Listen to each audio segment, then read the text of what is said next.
This is Chantale Wilson. Hear about what her father's love for her revealed when she was just a young girl.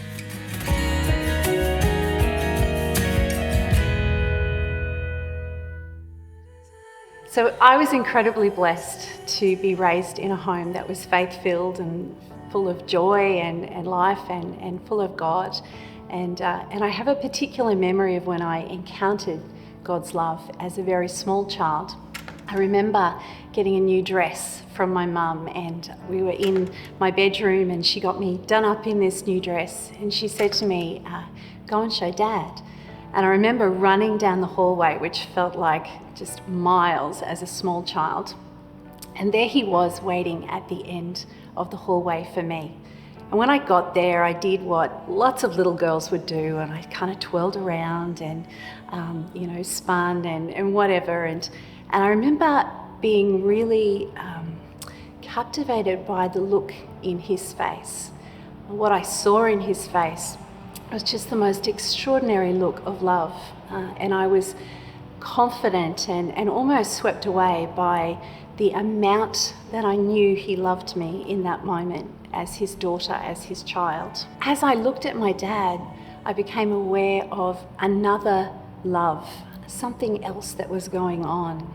It was like I could see my dad with the eyes of my flesh, but the eyes of my heart were opened. And I realized in that moment that someone else was looking at me with that same look of love, and it was God.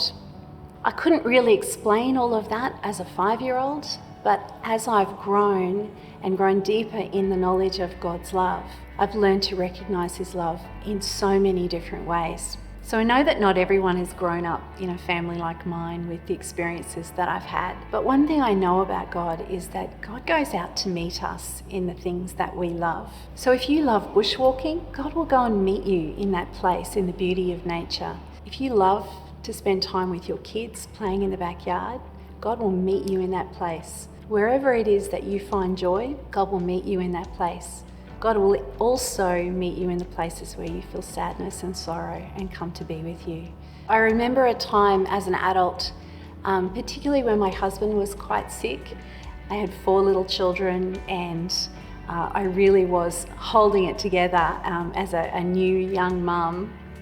And I remember walking out into my lounge room one day and just saying to God, almost out loud, I know that you're here, and I know that you love me, and I know that because of the promises that I've always read about in Scripture and that I've learnt about.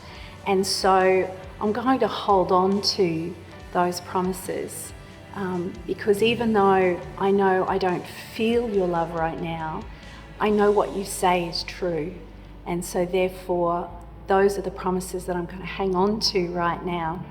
And that really got me through that really difficult time. It's, that holding on to those promises that I know to be true.